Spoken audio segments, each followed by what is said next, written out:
is hard copy for Thursday, April 22nd.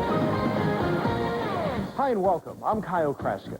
You've heard the eyewitness accounts of those Colorado high school killings, but what we've learned about the students responsible for that carnage will make you cringe. Reporter Pat LaLama is in Littleton with the latest on the trench coat killers. Kyle, media from all over the world have converged upon Littleton, Colorado to tell the story of grief, horror, and tragedy. But there's one story here that will never fully be understood, and that's how two young people could be driven to such a desperate act of murderous revenge. Ask the high school kids of this stricken community what happened, and you find they're as confused as the rest of us. But a portrait of teenage terrorism is emerging. They really liked the power that Hitler possessed at one time during the war, all the power he had over that many people. The two suspects were really smart kids. Dylan Klebold, smart enough to study advanced calculus. Eric Harris, the son of an Air Force pilot. He played Little League while growing up on an Air Force base. According to a neighbor, the trouble didn't start until Eric's family moved to Colorado.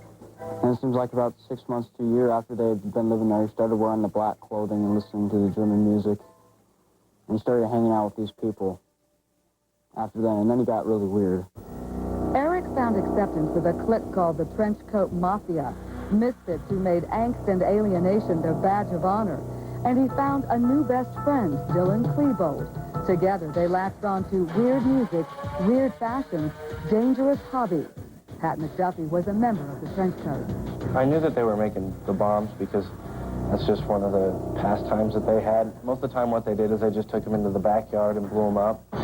People weren't really nice to them. Make fun of the way they dress, the overcoats. It's one of those things where you see one of them, they'd see one of them walk by and they'd, someone would snicker or something about it. Hey, there goes Dracula or something. According to this former trench coat, Eric was especially troubled.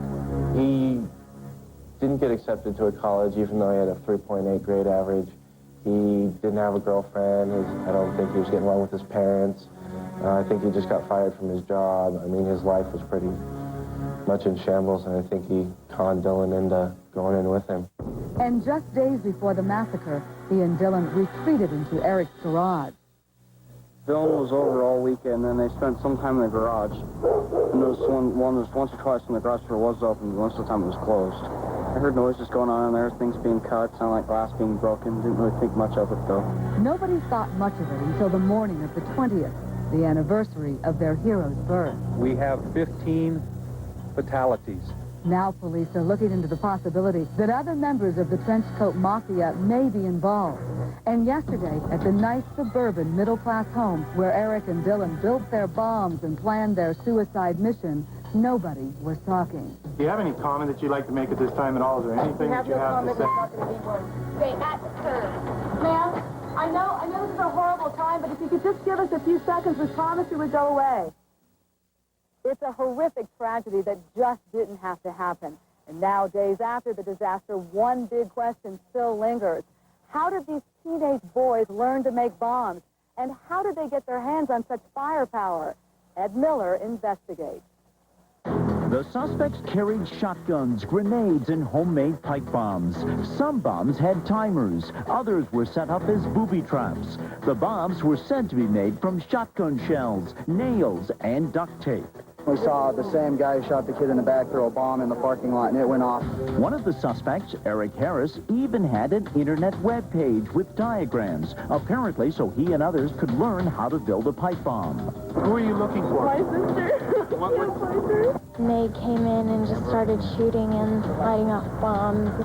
The Colorado shootings once again raised the question, how did teenagers get a hold of so much firepower, enough to hold off the FBI and police for hours? We won't have any idea where they got them until they do trace them. Colorado gun store owner Bob French says now that authorities have the guns from the high school and have discovered the manufacturer, model, and serial numbers, they can trace them back to the dealer and find out who bought them. In this case, they were most likely stolen or bought on the black market. These shooters had firearms illegally. They took them into a school illegally. They shot people illegally. They murdered people. How much more illegal can you get? school kids with guns have recently become an epidemic. A 16-year-old in Pearl, Mississippi shot 9 classmates. 2 of them died. In Edinburgh, Pennsylvania, police say a 14-year-old shot and killed a science teacher at a school dance. In Springfield, Oregon, a 15-year-old boy killed his parents and wounded more than 20 people. And in Jonesboro, Arkansas, 2 boys, 11 and 13, stole rifles and pistols from a relative, killed a teacher and 4 young girls. One of them, 11-year-old Brittany Wilson. If it could happen to Brittany, then it could happen to anybody's child. Take a few minutes, secure the weapon. That's all I'm asking. At least one handgun control advocate believes there is a common thread between all these school tragedies. In every school shooting so far, the way in which they've gotten the guns has been from their own families. Without those guns, they could never have killed this many people. They could never have committed this kind of horrible tragedy. Since it seems almost impossible to keep guns out of the hands of kids, at least one company has come up with a way to keep bullets from leaving the barrel. This gun will only fire if it reads its owner's fingerprints. You sweep your finger over the sensor in the handle of the gun. The images of your fingerprint go to our chip, which determines if you are allowed to fire the gun. The high school shootings in Colorado have prompted state leaders to dump all pending gun legislation. One such bill would have made it easier to carry a concealed weapon.